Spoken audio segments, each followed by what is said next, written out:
আসসালামু আলাইকুম রহমতুল্লাহ বন্ধুরা, আমি ইদানিং 900 সিরিয়াল মামলা নিয়ে অনেকগুলো ভিডিও দিতেছি। আজকের ভিডিওটাও সেম রিলেটেড, সেম টপিক। আজকেও সেম আপনাদের সাথে শেয়ার করবো যে 900 সিরিয়াল মামলা নিয়ে। নর্মাল মামলা হলে আপনার যদি মামলার ক্যাটাগরি সি ক্যাটাগরিতে থাকে তাহলে আপনি আসতে পারবেন সৌদি আরব, ইনশাল্লাহ কোনো সমস্যা নাই। আমার স্ক্রিনে যে ভাইকে দেখতেছেন ওনার সাথে আমার 9 জুলাই 2025 থেকে কথা হচ্ছে ওনার সাথে আমার। এখন মেবি 2026-এর জুন চলে, জুন শেষ হবে। মোটামুটি 1 বছর ধরে ওনার সাথে আমার কথা হচ্ছে।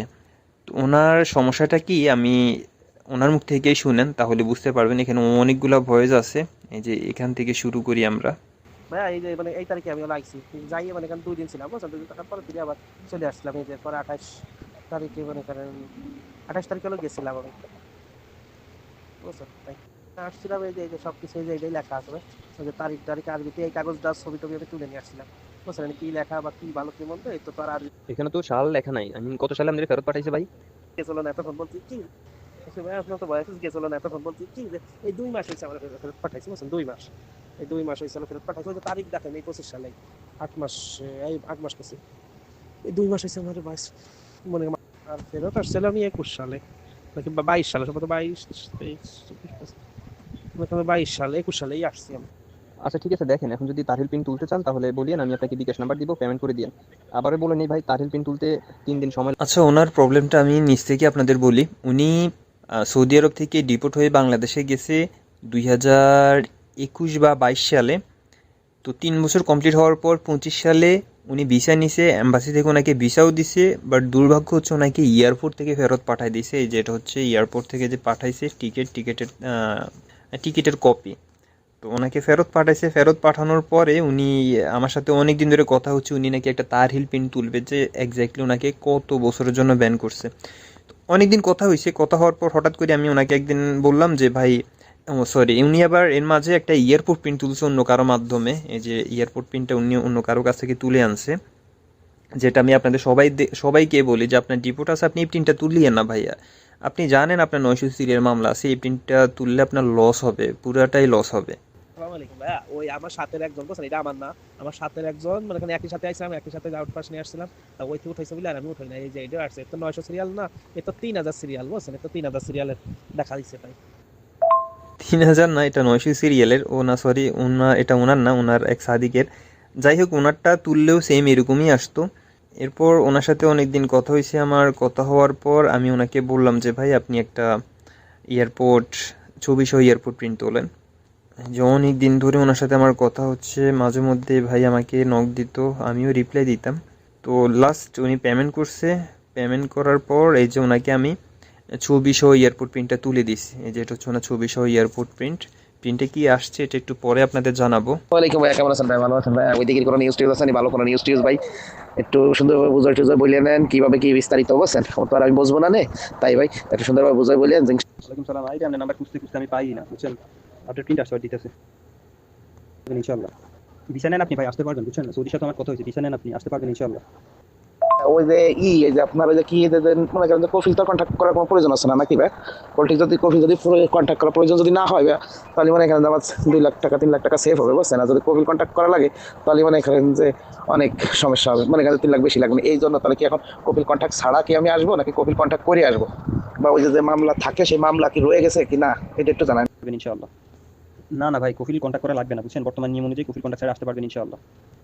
তাহলে আপনার সাথে কথা হবে না ভাই। তাহলে তবে আপনার জন্য অসংখ্য ধন্যবাদ ভাই। আপনার ধন্যবাদ বলে ছোট করতে চাই না, কি জন্য আপনার সাথে মানে এখানে যাই আর 9 মাস ধরে আপনার সাথে আমার মনে এখানে কথাবার্তা হয় ইনশাল্লাহ। তাহলে আপনার সাথে কথা হবে না ভাই। তাহলে কালকে আমি মেডিকেলে যাচ্ছি ইনশাল্লাহ, বুঝছেন ভাই। তাহলে আর আমি কফি কন্ট্যাক্ট করতেছি না, নর্মালি তাহলে গেলাম। আর এটাই তো মনে করেন আলহামদুলিল্লাহ কোনো কেস টেস কিছু নাই, তাই তো? কেস টেস যেটা থাকে যে নমনুদ না কি থাকে যে বলেন ভিডিওতে দেখ। আচ্ছা, যাই হোক, উনি খুশির কারণে কথাই বলতে পারতেছিল না। ওনার প্রিন্টটা আপনাদের সাথে একটু শেয়ার করি আমি। এই যে এটা হচ্ছে ওনার এয়ারপোর্ট প্রিন্ট। দেখুন এখানে এই যে মানগাতাল আমাল, আই মিন হুরুবের মামলা, দেন হচ্ছে এখানে মাগাফর লেখা আছে। আপনারা প্রিন্ট বুঝবেন না ভাই, আমরা অনেক কিছু অ্যানালাইসিস করে কাউকে ডিসিশন দেয় যে ভাই আপনি এটা করেন, আপনি এটা করেন। তো আমি ওনাকে বললাম যে ভাই সমস্যা নাই, আপনি ভিসা নেন, ভিসা নিয়ে আসতে পারবেন। ভয়েসটা আবার প্লে করি। ভিসা নেন আপনি ভাই, আসতে পারবেন, বুঝছেন। সৌদির সাথে আমার কথা হয়েছে, ভিসা নেন আপনি, আসতে পারবেন ইনশাআল্লাহ।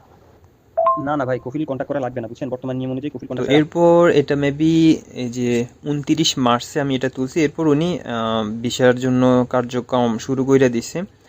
শুরু করার পর এই যে ওনাকে ভিসাও দিয়ে দিছে। উনি আমাকে বললো যে ভাই ভিসা পাইছি। আমি ওনাকে বলছি যে ভাই ভিসা বলছি না, ভিসা দিবে। আছেন ভাই, ভালো আছেন ভাই? এই দেশে বিশাল আসছে আজকে, বুঝছেন? এদিক সেদিক এই যে টাকা মন পুলিশ ক্লিয়ারেন্স করে এটা অনেক লেট হয়েছিল ভাই, এই কারণে ভিসা লাগাতে পারি নাই। তার টাকা মূল্য হলো গতকালকে পাস করেছিলাম, তারপর আজকে সেই ভিসা লাগাইছে, বুঝছেন?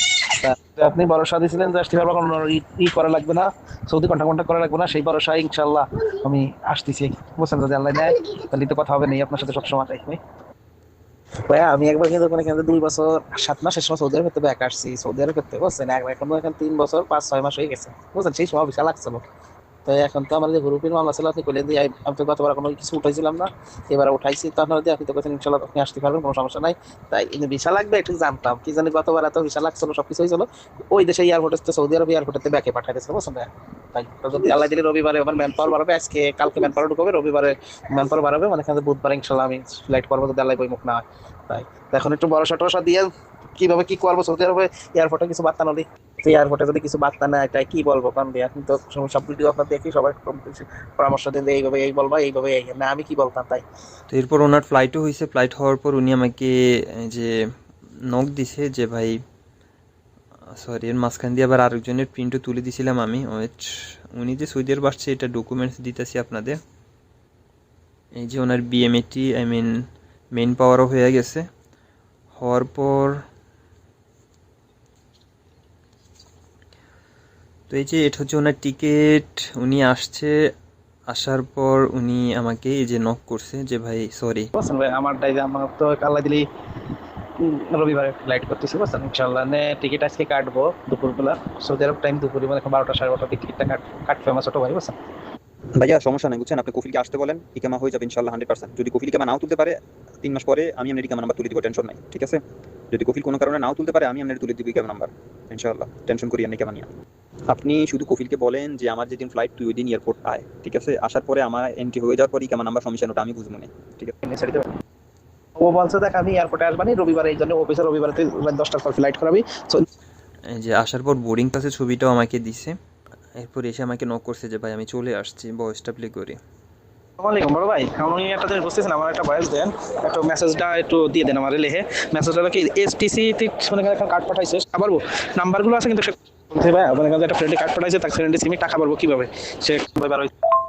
ওয়ালাইকুম ভাই, বার হইছি বসেন ভাই, বার হইছি। ওয়ালাইকুম ভাই, কেমন আছেন ভাই? ভালো আছেন ভাই? আমার সারছে বসেন, সারিছে জাজিরাজুরি হয়েছিল, বসেন জাজিরাজুরি দিয়ে তারপরে সার দিয়েছে। আমি মনে করেন যে সাহস পাইছি প্রত্যেকটা ক্ষেত্রে। আসসালামু আলাইকুম ভাই, কেমন আছেন ভাই? ভালো আছেন ভাই? আলহামদুলিল্লাহ। আপনি সাহস দিয়েছিলেন সবসময় তুমি আসতে পারবা, ঠিক আমি আসতে পারছি, কোনো সমস্যা হয় নাই। এয়ারপোর্টে মনে করেন যে আসলে প্রথমে যেন ফিঙ্গার দিয়েছিলাম, ফিঙ্গার দিলে আমার কাছে জিজ্ঞাসা করছিল যে তুই কি আগে সৌদি ছিলি কি ছিলি না। পরে আমি বললাম হ্যাঁ ছিলাম। পরে বলতে তুই কি কারণে তোর গ্রুপ হয়ে গেল, গ্রুপ মারলো কি কারণে? পরে গ্রুপ মারলি তুই কিভাবে গেলি? পরে আমি বললাম দেখবো গ্রুপ মারার পরে আমি জাহাজতে আউটপাস নিয়ে গেছিলাম, জাহাজতে আউটপাস নিয়ে গেলি। তারপরে আমি ফিরে একবার আসছিলাম, একবার আসলে আমার এয়ারপোর্টের মনে করেন যে পাঠাই দিয়েছিল 2 বছর 8 মাসের সময় একবার আসছিলাম, আমার পাঠাই দিয়েছিল বাংলাদেশে। তারপরে এইবার মনে করেন যে 3 বছর 7 মাস হয়েছে, তা আমি আসছি আলহামদুলিল্লাহ। আপনি বলছিলেন ফিঙ্গার দেওয়ার পরে 2 মিনিটও লাগে নাই, 1 মিনিট 2 মিনিট লাগছে। লাগার পর বলতে তুই ওই কাউন্টারে যাওয়ার পরে বললো যে এই কাহিনী যে আমার গ্রুপ মারছিল। তারপরে আমি বাংলাদেশে চলে গেছিলাম নিজে টিকিট কেটে, তো এই কথা বলি তোরা সাইড দেবে না। তারপরে ওইভাবে বলার পরে সাইড দিয়েছে আমার, আলহামদুলিল্লাহ খুবই খুশি ভাই। যে আপনি বলেছিলেন যে তুমি আসতে পারবা, ঠিকই আমি আসতে পারছি, আল্লাহর মধ্যে কোনো সমস্যা হয় নাই। এয়ারপোর্টে মনে করেন যে 2 মিনিটও লেট করছিল না, মনে করেন এই জায়গায় ফিঙ্গার দিছি, 1 নকল ফিঙ্গার দিলেই মনে করেন সব ডিটেলস চলে আসলে। পরে কাছে যে ওই জায়গায় যা আমার একটা কাগজে কি নাম্বার লিয়ে দিল, পরে তার লেখা আমি বুঝি নাই। তারপরে আমি মনে করেন ওনার কাছে দিয়েছি, ওনার কাছে সালাম দেওয়ার পরে তারপর সালাম দিতে বলছে, সালাম দেওয়ার পরেও আমার এই প্রথম কাউন্টারতে বলছে ওনার কাছে সালাম দিয়ে দিয়ে বলো যে আমার গ্রুপ ছিল, আমার শাড়ি দিতে বলছে। তারপরে উনি আমাদের শাড়ি দিয়েছে, বুঝছেন? আল্লাহর মতো কোনো সমস্যা হয় নাই, আল্লাহ পাকের ইচ্ছায় কোশিশ রহমত আর আপনার ভরসা, আর আপনি বলছেন যার কারণে আজকে মানে এখানে আমি ফিরে আসতে পারছি। তাই আর ওই যে অনেকজন অনেক কথা বলে, এটাই আমি বিশ্বাস করি না, শুধু আপনার কথাটাই বিশ্বাস করেছি, আপনার ভরসায় আমি ফিরে নতুন বিষয় নিছি। তা কোনো সমস্যা নাই, বুঝছেন ভাই? আল্লাহ পাকের ইচ্ছায় যারা আসবে আসসালামু আলাইকুম ভাই। আমরা 2 বছর 7 মাসের সময় সৌদি আরবে আসছিলাম, বুঝছেন? মনে করেন বাংলাদেশে যাওয়ার পরে গ্রুপ লাগানোর পরে আমি আউটপাস নিয়ে বাংলাদেশে গেছিলাম। পরে 2 বছর 7 মাস বাংলাদেশে থাইকে আমি সৌদি আরবে ফিরে নতুন ভিসা নিয়ে আসছিলাম। আসার পরে ইমিগ্রেশনে আমার আটকায় দিয়েছিল। আটকায় দেওয়ার পরে কফিল গেছিল, তারপরে মানে এখানে কন্ট্যাক্ট করা হয়েছিল। এতে কোনো তাই মানে এখানে আমার ছাড়াই নিতে পারি নাই। 7-8টা সৌদি পর্যন্ত গেছিলাম আমার জন্য ছাড়ানোর জন্য, কিন্তু কোনো সৌদি আমার মানে এখানে ছাড়াই নিতে পারি নাই। পরে আমার 4 দিন এয়ারপোর্টে রাইখে বাংলাদেশে পাঠাই দিয়েছিল অপস। পাঠাই দেওয়ার পরে আমি মনে করেন ফিরে 1 বছর পর ফিরে 1 বছর পর মানে এখানে আজকে আমি গতকালকে আমি এখানে রাত্রিবেলা আসছি নতুন বিষয় নিয়ে, বুঝছেন? আল্লাহ পাকের ইচ্ছায় আপনার অশেষ রহমত, আল্লাহর অশেষ রহমত ছিল, আর আপনার ভরসায় আপনি এয়ারপোর্ট প্রিন্ট উঠাই দিয়েছিলেন, যার কারণে আজকে মানে এখানে আমি সৌদি আরবের মাটিতে আবার ফিরে পাড়া দিচ্ছি ভাই। তাই তো আপনার তো সব ফ্যান ফলোয়ার আছে, সবাই বলে দিয়ে কোনো সমস্যা নয়। যারা আসবে তাকে এয়ারপোর্টে কিছু কথা জিজ্ঞেস করবো, ওই কথাগুলো একটু টুকটাক আরবি জানতেই হবে। যারা সৌদি আরব থাকছে টুকটাক আরবি জানে, তাহলে তাদের জন্য সুবিধা হয়। আরবি একটু যদি জানতে না পারে তাদের জন্য একটু সমস্যা হয়, বুঝছেন? যারা আরবি না জানে, হরফ মারা লোকজন, তাদের একটু সমস্যা হবে, বুঝছেন? আর যারা একটু আরবি জানে তাদের কোনো সমস্যা হয় না, আল্লাহ করেছে বুঝে কয় তারপরে সাইডে দেয়। আর সত্যি সত্যি এয়ারপোর্টে যা যা জিজ্ঞেস করে সত্যি সত্যি বলে দিলে, যদি তার কি কি হয়েছিল, কি কারণে বাড়ি গেছিল বা গ্রুপ লাগছিল, এগুলো সত্যি করে বললেই সাইডে দেয়। আর মিথ্যা কথা বললেই ছাড়ে না, বুঝছেন? কি জানো ওখানে তো বায়োডাটা সব থাকে, এই জন্য। যে এই ভাইয়ের লাস্ট ভয়েসটা কিন্তু একদম ইম্পর্টেন্ট কথা বলছে। এয়ারপোর্টে আপনারা যখন আসবেন, যাদের মারহাল আছে, আপনাদের যেটা জিজ্ঞেস করবে আপনারা চেষ্টা করবেন সত্যিটা বলার জন্য। যেটা করছে ওটাই বলেন। সত্যি বললে কিন্তু এই যে সৌদিরা থাকে তারা কিন্তু একদম 80% সম্ভাবনা আছে আপনার সাথে ঝামেলা না করার, বুঝছেন? ছেড়ে দেওয়ার সম্ভাবনা 80%। শুধু উনি না, যেহেতু আমরা এইসব ব্যাপারে নিয়ে কাজ করি, আমরা খুব ভালো করে জানি। অবশ্যই আপনি যদি তাদেরকে বুঝাইতে পারেন, বুঝাইতে পারলে ছেড়ে দেয় ভাই, বুঝছেন? ম্যাক্সিমামকেই ছেড়ে দেয়। 2-1জনের যদি কপাল পোড়া হয় তাহলে তাদেরকে ফেরত পাঠাই দেয়। এরপর আমি সবাইকে বলবো যে আপনারা অবশ্যই আসার আগে চেক করে আসবেন। চেক করে আসা ভালো। যদি কেউ প্রিন্ট তুলে চেক করতে চান অবশ্যই আমাদের সাথে যোগাযোগ করবেন। আর যদি আমাদের থেকে না তোলেন, অন্য যে কারো কাছ থেকে তোলেন, অবশ্যই ছবি সহ প্রিন্টটা তুলবেন। যদি আপনার ডিপোর্ট থাকে, ডিপোর্ট থাকলে ছবি সহ প্রিন্ট এটাই তুলিয়েন, ছবি ছাড়াটা তুলিয়েন না। ওটা তুলে কোনো লাভ নাই। ছবি সহকারে এই প্রিন্টটা তুললে অনেকগুলা ডাটা আসে, যে ডাটার প্রেক্ষিতে অ্যানালাইসিস করে বলা যায় যে এক্স্যাক্টলি এখন আপনার কী করা উচিত বা আপনি কী করবেন। বন্ধুরা, আজকের ভিডিও পর্যন্ত। ভিডিও যদি ভালো লাগে তাহলে অবশ্যই লাইক অ্যান্ড শেয়ার করবেন। আমি নিয়মিত আপনাদের জন্য এখন থেকে 900 সিরিয়ালের মামলা নিয়ে বা কীভাবে আসছে, কী প্রবলেম হয়, কী করবেন, ভিডিও দেওয়ার চেষ্টা করব। ভালো থাকবেন সবাই। আল্লাহ হাফেজ। আসসালামু আলাইকুম।